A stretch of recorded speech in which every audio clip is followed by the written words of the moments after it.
Imagine this. You're holding a warm plate of food when you really want to watch a good YouTube video while you eat. However, nobody you follow has uploaded in days, and now there's nothing new. So naturally, you panic. Trying to find anything good before your food gets cold. Scrolling back in time all the way back to 2013, where you stop and see Slenderman. I haven't heard about him in a while. Well, Slenderman. Remember that guy? The faceless tall man who you can't look at because then you die. He's a horror legend at this point, but I feel like these days we don't really talk much about him, which I think is a shame. The Slenderman originated from this photo uploaded on Something Awful forums in 2009 and edited a pretty scary image of a man depicted without a face standing in the distance behind a seemingly normal group of people. Much like how the Backrooms image would inspire people to create their own lore and world.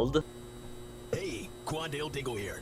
This one was also found by the creepypasta community. They then developed the idea of this tall lanky man who seems to be wearing a suit, some even making a skit YouTube series which helped solidify this guy into a well-known figure with a dedicated fanbase. Later on in 2012, this concept was made into a game known as Slender The 8 Pages. The 8 Pages was made by Parsec Productions, a solo developer studio operated by Mark Hadley, and it was a free indie horror game that I promise you have heard about at some point. From clicking play on the main menu, we spawn in a forest. In our hand is a flashlight helping us see in the dark, and our perspective seems to be that of a camera recording, which will be important later on. Unless you're a reader of the creepypasta story or have seen any of the fan content, you might have no idea what to expect from playing this game. We simply wander around with our flashlight until we eventually find some sort of abandoned structure. In my case, a silo. It seems like a random asset until we examine it further and find a note taped on the side. A note that on it has a terrifying message, and once picked up will trigger a distant thudding soundtrack to play. We're not sure who left the note or why it is here, but judging by the title and the prompt at the beginning, we need to collect 7 more. In our attempt at doing so, we will eventually run into the Slenderman. At a simple glance, a loud impact stinger plays, followed by our scream being progressively filled with static, signaling to us that we maybe shouldn't look at him. And now we know everything we need to know. In this forest there are 10 different landmarks, ranging from a tunnel, a silo and a car, to even a small toilet house and a random cross-section of brick walls. These locations are connected with a path and all enclosed by a chain link fence, and upon looking at the Slenderman for too long, we will die and the collected pages are reset, with their respective locations being randomized among these landmarks. As we keep collecting them and get closer to our goal, the soundtrack also gets more and more intense. The Slenderman gets even more aggressive and any misplay will cost you the entire run, to the point where after 6 collected pages, you should probably have saved all your stamina, because if you ever stop running or even think about looking back, you will end up like the average League of Legends player seeing a bar of soap.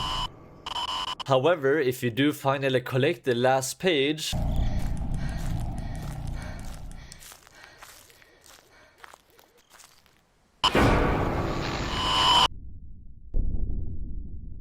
yep, congrats! On release, Slender was loved by a lot of people, blowing up on YouTube and somehow cementing this Slenderman as one among the horror greats. Today even placed alongside Ghostface and Freddy Krueger. But what fascinated me about this is that this game doesn't really seem to have any story, like, at all. There's no cutscene or even intro text like Outlast or Welcome to the Game. We just hear the sound of our character hopping the fence,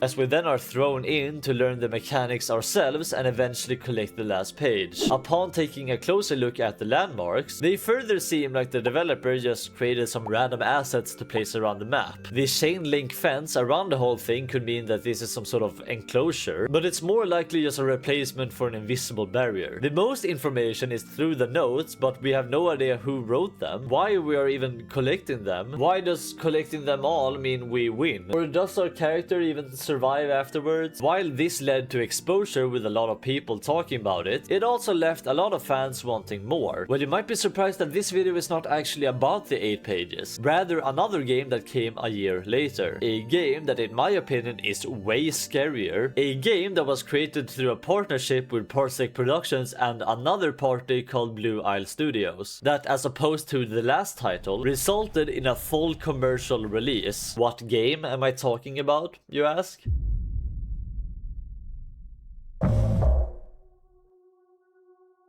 The game begins with us driving. Wait, no, wrong game. The game begins with a slideshow cutscene of us driving somewhere in Alberta, Canada, having us first load in with our car parked in front of a path leading into some kind of residential area, even having a sign showing how there's land for sale. We couldn't keep driving because for some reason there's a fallen tree here, so we walked the rest of the way, as the on-screen credits are played with this calming song in the background. At this point we don't really know much at all, not even who we are playing as. The intro takes were just some nonsense about how devotion can make you do bad things, so we really don't have much to go off in this game either so far. Eventually we arrive at this house with a for sale sign in the front yard, and also some missing kid poster about a child called Charlie Matheson. You might think to yourself that, whoa, we must have walked a while to get here if it's already night. But nah, it was like a minute, it just got dark really fast. We'll see later on that whenever we are supposed to feel safe, it is usually signaled to us by it being bright outside. And I also think it was a pretty cool drastic change in scenery for the intro that probably subverted some people's expectations. In the house we find a flashlight and use it to navigate the darkness, showing to us how terrifying it can be when a horror game actually builds suspension. We know the game is about the Slenderman, but where the is he? Is he in this room? Will he stand at the end of this corridor? Will he be in here? Oh, thank God. If I see him, I end stream if I see him outside right now. We eventually use a key and do find one room that sticks out, with nonsense ramblings etched all over the room's wall and floor and stuff, specifically about some radio tower. To me, it does a really good job of using the pages from the last game that all were basically just a note with the scary message written on them, to actually have some sort of meaning here. And just as we actually might notice this Slenderman drawing on the wall, we hear a scream outside.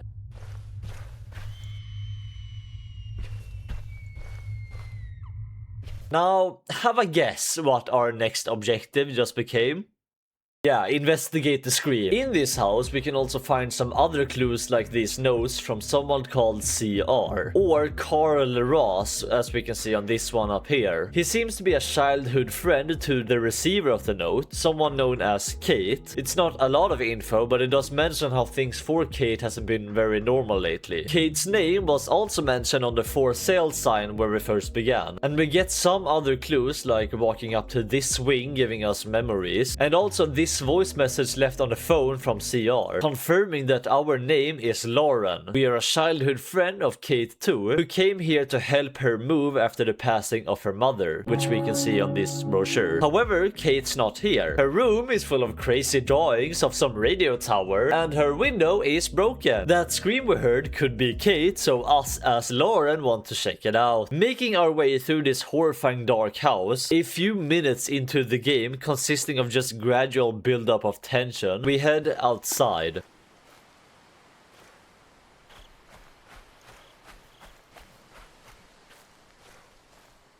But on the way to the source of the scream, we can't see him. He doesn't make our camera static, he doesn't even attack us at all, he's observing us. As we move on, we will see him pop up here and there, mostly in places we won't even be able to see him, until eventually standing ominously on top of this mountain. Also, can we talk about how big he is now? In the last game, he was a lanky figure a bit taller than the protagonist, but here he is towering over us, which makes him a lot more intimidating and also more in line with the creepypasta. Regardless, I can confirm that he won't be dangerous to us in this chapter yet, and while we don't know that right now and might find him a bit terrifying, terrifying, we can safely continue down the path and eventually arrive at this burned down house. And if we go in, we'll see a crying child facing away from us. Now, you know this horror cliche, someone standing in a corner looking away, you slowly approach them and they turn around and scare you. Well, yeah, that's exactly what happens here. That is Charlie Matheson, the same kid that were in those missing posters, and a kinda cool reveal that the Slenderman is not the only thing we'll need to worry about in this game. He's gonna be more important later on though, so stick around. Moving on from here, we'll keep going through the woods, eventually getting to an entrance to Oakside Park. And as we head through, we see a text on the wall reading "Find me Lauren," a text that is meant for us. And the title card plays as we head into the park.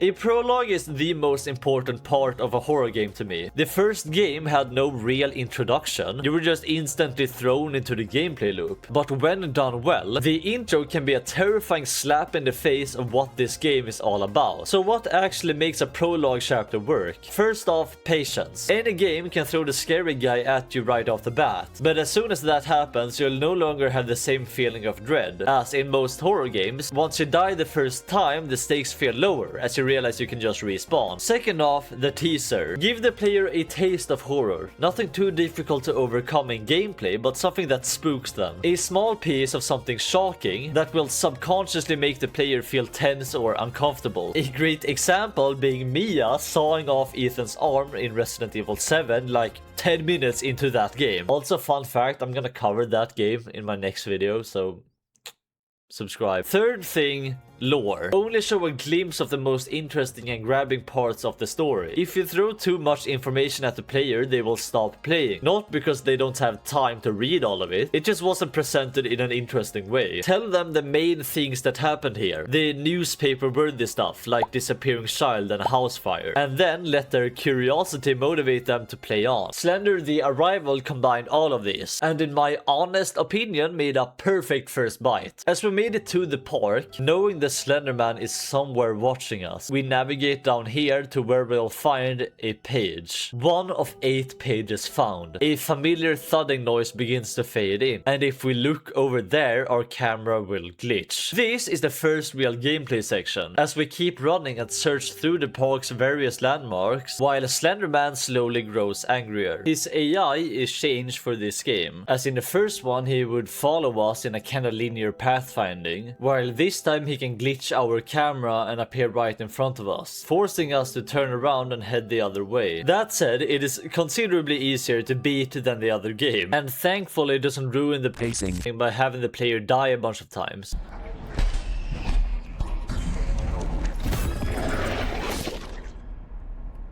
Which really raised the stakes for me as I was about to find the last page on my first try. The landmarks we can find the pages in are 2 different cars, a water silo, some kind of construction facility, a tent, a trail map of the park, this hunting tower, and a container. All placed in a much smaller map that we can navigate quickly. That, together with no limited flashlight battery, makes this section really feel like a fully fleshed out and way more fun version of the original title. There is another thing I wasn't going to mention, but it's too cool to gloss over. While most walking simulator games usually offer 0 replay value, when I was on my second playthrough here and got to this area, the layout was completely different. Not only did the pages switch location, but the landmarks too, and some even being completely swapped out, like the construction area being replaced with some kind of staff building. There's also some other stuff like monsters and key item locations that are randomized later on, which is a really fun attention to detail in my opinion. Anyways, finally upon escaping Slender Boy and collecting the last page, there's a pause until he finds you. Lauren attempts to break free and escape, but through a mix of ruined footage and her running, we black out.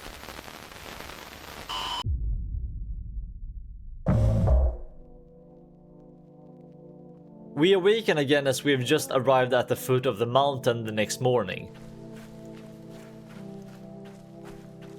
We arrived to this huge mining site opening to Coleman Mines, with it too being abandoned just like the houses and those ongoing building projects we saw. With no choice but to head inside, we make our way into the darkness. This here is the following chapter after the infamous 8 pages level, and so most people, including me, were curious as to what more they could possibly throw at us. And while this chapter is definitely a ramp up in difficulty, at least for me because I am an idiot, on my second playthrough I thought of it as a pretty thrilling section. We start off by arriving here, with high ceilings, dark tunnels and equipment laying around, and as our objective is to get to the signal tower, because that's what Kate seemed like she wanted to visit, we need to power this elevator. To do so, according to this sign, we have to start 6 generators around this area, but as we do the first one, we hear footsteps approaching. Someone who's not Slenderman running at us. This is the antagonist for this area. The Chaser, a female enemy with a hoodie and a mask that runs at you to try and strangle you, or something. Her main weakness is light, probably due to her having been hanging out in this dark ass cave, and we can focus our flashlight with right click to temporarily blind her, which on its own wouldn't be that bad, but combined with this disorientating layout of this place, as well as Slenderman showing up once we are getting close to winning, it can get pretty difficult, especially as when we die, the generator spots are of course randomized among all these rooms in this huge maze-like map. It sort of reminded me of Dead by Daylight, a 4-player horror game where you gotta repair generators to power the exit gates to leave, all while a 5th player is a merciless killer trying to stop you. Although in that game you have perks and stuff, and you can bully the killer with flashlights and also stall the game while teabagging on him for no reason. God, what a shit game. By now you might have noticed that I haven't spoken all that much about the story yet, but that's because when playing the game to this point there's not a lot of information. All we know is that Kate Hayes, the woman who lived in that house, used to have 2 childhood friends, Lauren, the lady we play as, and CR, or Carl Ross, a guy who once asked her out and got friend-zoned, and who she also seems to have some shared trauma with as a kid, where they used to explore the woods together and one day saw Slenderman, then grew up thinking it was some sort of shared hallucination. As the suppressed memories started coming back in later years, however, we can read how Carl wanted to meet with Kate and go back out into the woods just to confirm that the vision they had wasn't real, which as we see here ended up pretty badly. As they got separated, Carl woke up the day after, upon which he went to Kate's house, saw her sitting watching TV, couldn't get her attention, and so he just left. Although, judging by how the situation looks now, we can presume that we'll follow this story more as we play on. There was also that burned down house with that Charlie kid inside, but we still don't know who this kid is or what happened to him. Regardless, upon activating the last generator, we have to survive the run back to the lift, which takes us to the next chapter.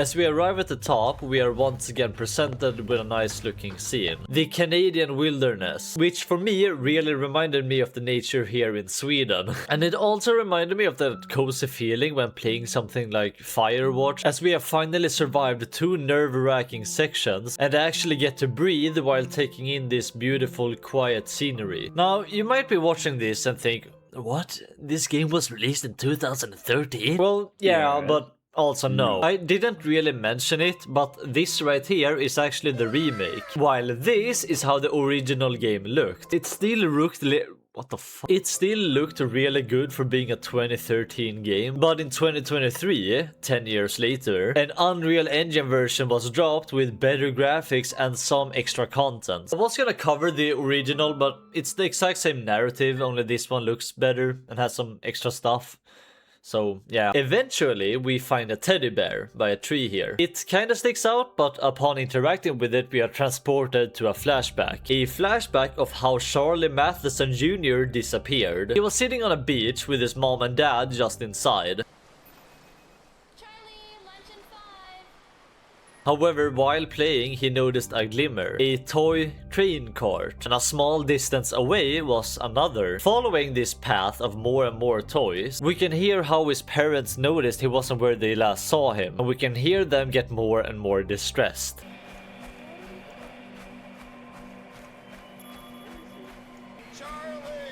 To the point where they scream his name, Charlie begins crying as he can't go back and is surrounded by Slenderman's black tentacles, then disappearing from the face of the earth.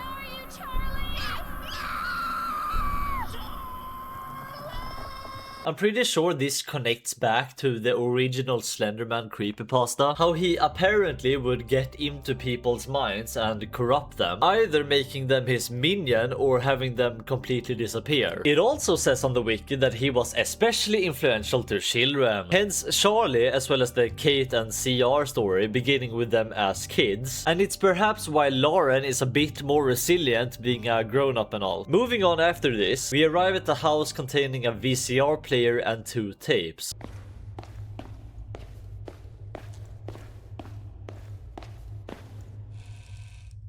As we, much like in Resident Evil 7, get to play the tape's footage. The first one is of Carl Ross, as he's trying to get to the bottom of this mystery and has tracked down the connection with the Charlie Matheson kid and his family farm, which will not only give insight into how desperate he was to find information about all this, but also indirectly giving us, the player, the ability to discover this stuff naturally rather than just reading a bunch of notes, which I personally enjoy, as in horror games there is nothing I love more than interesting lore told through interesting ways. In the tape, we arrive as Carl on the Matheson farm, with some kind of random but welcome voice acting.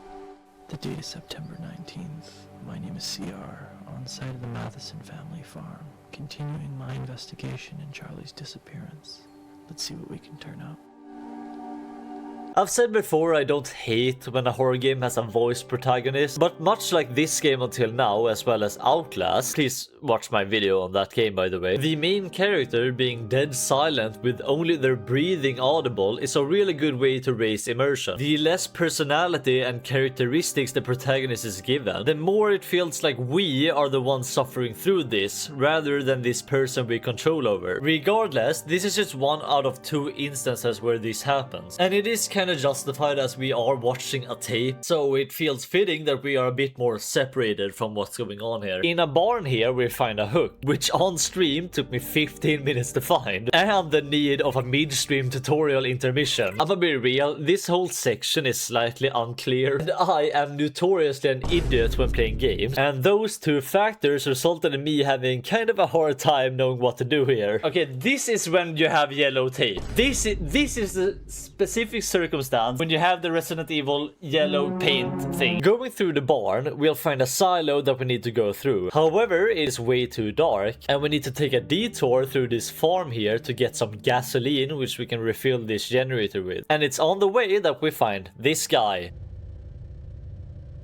the antagonist for this mini chapter. Oh yeah, and this is Charlie Matheson. The kid Slenderman took control over in the flashback is trying to hunt us down. Towards him, Charlie will run around in this grass to wherever he hears a noise and stalk us. And I can't preface just how scary it is trying to run and hearing those quick ass footsteps getting louder behind you. As we do start this generator, we can go through this place and find a gate key, something we need to take the other route and investigate the chapel. We also find this really old photograph of the Matheson family, where if you pay attention, you can see Slenderman standing in the background. Something I personally think is an homage to the original photo. This confirms that Slenderman has haunted this specific family for generations. We can even see once we get to the chapel how there's graves lined up for his victims, and later on even notes of people trying to banish this demonic entity that seems to haunt them. In this chapel we can also see Slenderman watching us for a split second. One connection is that we know Carl Ross had an altercation with Slenderman together with Kate, and he woke up the next morning.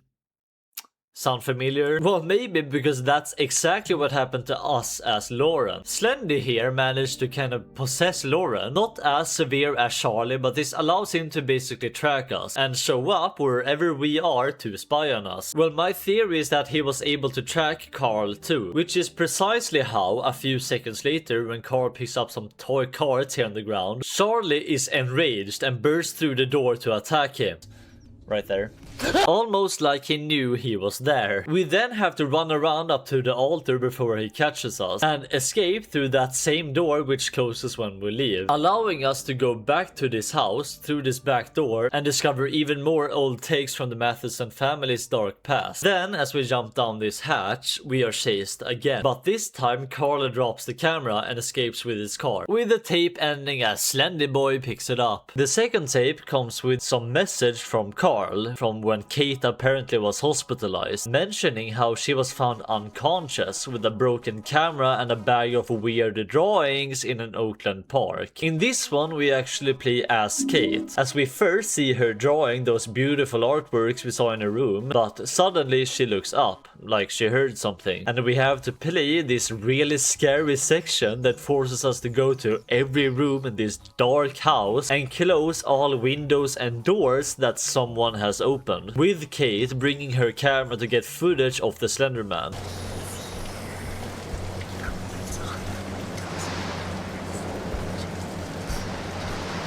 It is truly terrifying as we can see him standing outside, and it feels like he could appear in any room if you're not fast enough. She then claims she needs to hide in her bedroom, but in doing so we realize it was all to no avail, as Slendy Bendy is in here with as Slenderman is in here waiting for us. She does however manage to escape him by jumping out of her window, something we could see signs of back when we first got here. Now, this is where it gets a bit strange. According to the hospital note, Kate had previously gone to the woods again, even after her two previous experiences. You know, the traumatizing one as a child, and also the recent one with Carl that I talked about before. Now, the reason she went out for a third time being that Carl had written her this note to do so, which I don't really understand why or when he did this. It's not some email, it's his handwriting telling her to come into the woods and that it is beautiful, which sure, it is, but how did he mail this to her? Or did he go to her house and leave it somewhere she would find it? We don't see Carl mentioning this again, so my best guess is that Slenderman took control of Carl and made him write this to Kate to manipulate her into going out into the woods again. Now, my lore knowledge for this part is a bit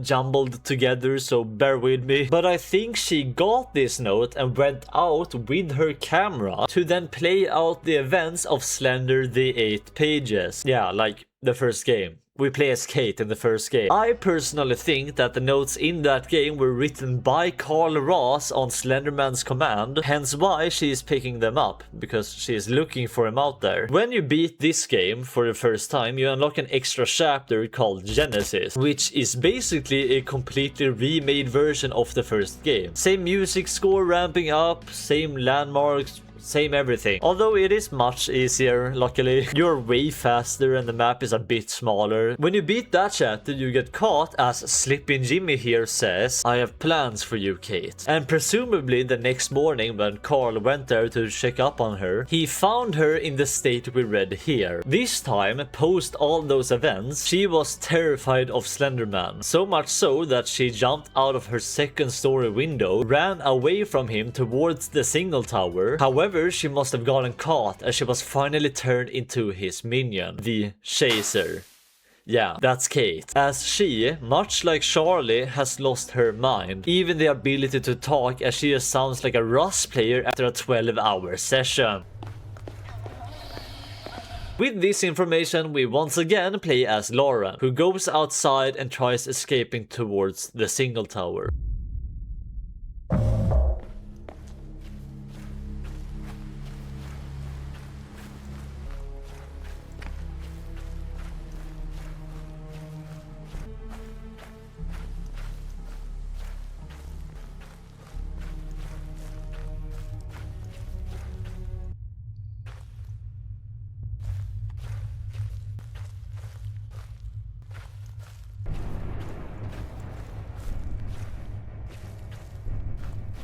Lauren is no longer looking for Kate, but runs towards the tower in hopes that it's safe there like the drawings implied. On the way, the forest is now on fire. I'll explain why soon enough. We get to this section which is really cool. The splitting paths leads us all kinds of ways, some getting blocked off by burning trees falling over. And also Slenderman seems to be doing everything in his power to stop us. His tentacles are large like a Dark Souls boss in his final form, stretching out and reaching for us. Eventually, however, we make it.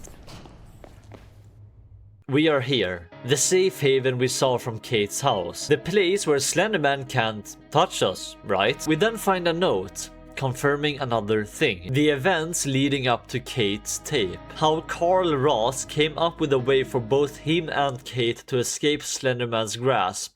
Meet me by the street in an hour. I left a list of things to bring with you. Leave everything else behind. I'll explain everything as soon as I see you. I know how to fix all of this. The list being something we found back in our house on the first chapter. Flashlight, lighter, batteries, kerosene and extra tapes. Lock the house. Carl Ross's idea was for the two of them to go to the signal tower and take their own lives, as a way to not give in to Slenderman. Carl had just seen what happened to Charlie and how they could end up, and understandably he would rather burn himself alive than become such a monster. We find his body, burned and alone, and upon going up to it we can listen to what actually happened.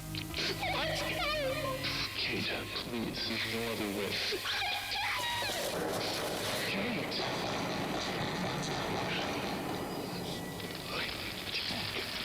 Oh God, no. I'm so sorry. Only for Slenderman to send Charlie in here after us.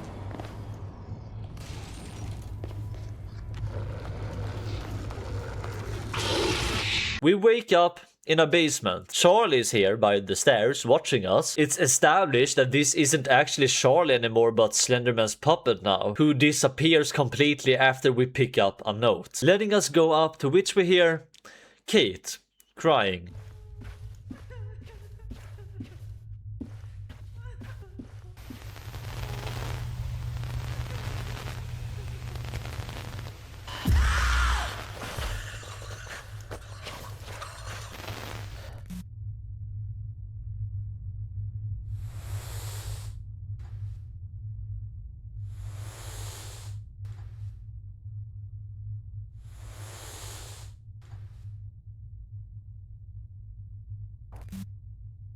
And that's it. Don't end it. It ended with Lauren unfortunately getting caught too, and I think that this whole ending was just Slenderman manipulating her, having her read a note confirming that the reason this house burned down, the same house we saw before, is because Charles' dad burned himself alive too. Something he did because of his son's disappearance, his wife leaving him and seeing visions of his son's ghost, which weren't really visions. When I first saw this game as a kid, I remember thinking that it was the scariest game ever, and thanks to this remake to modernize the graphics a bit, it felt like a nostalgic but also still terrifying experience, to the point where even if you watch this video you could probably still go play it for yourself and still be terrified. I love how the gameplay elements, for the most part, weren't difficult to an infuriating degree, like in some horror games nowadays where the gameplay actually ruins the game because you die so much that it's not even scary anymore. I feel like it was just as difficult as it needed to be, to where it could feel like your life were in danger and you get those vulnerable adrenaline inducing moments, but it also allows room for error. I mean, to some degree, making an error can even be a good thing, because then you really get that panicky feeling that I love about horror games. Blue Isle Studios created a fully fleshed out, professional feeling short horror game for this horror legend, which kind of makes me wish we got more of this stuff, more games that brings urban legends and stories to life in a fun multi-chapter style horror game. Like, imagine if Siren Head or something actually got a game of this quality. I think that would be cool. One more thing before you leave, I just wanted to say that you can now become a member of this channel. As I've said before, it is my dream to do this content for a living, so if you want to support that dream, you can now. Being a member, you'll get some sweet perks, like custom custom emojis, please give me more ideas. Or a nice little badge on your name in my comments. And some other stuff like getting to see my stream VODs of when I played these games. And if you're a tier 2, you can even be listed here at the end of my video. I love you guys. Most importantly though, you'd be a huge help for me in building this channel. I also wanted to thank everyone who's still here at the end of this video. If you did enjoy, then feel free to subscribe and join my small little tribe here on YouTube. And also please don't hesitate to comment ideas for future games you want me to cover, because I am always open for suggestions. So anyways, yeah, play Slender the Arrival.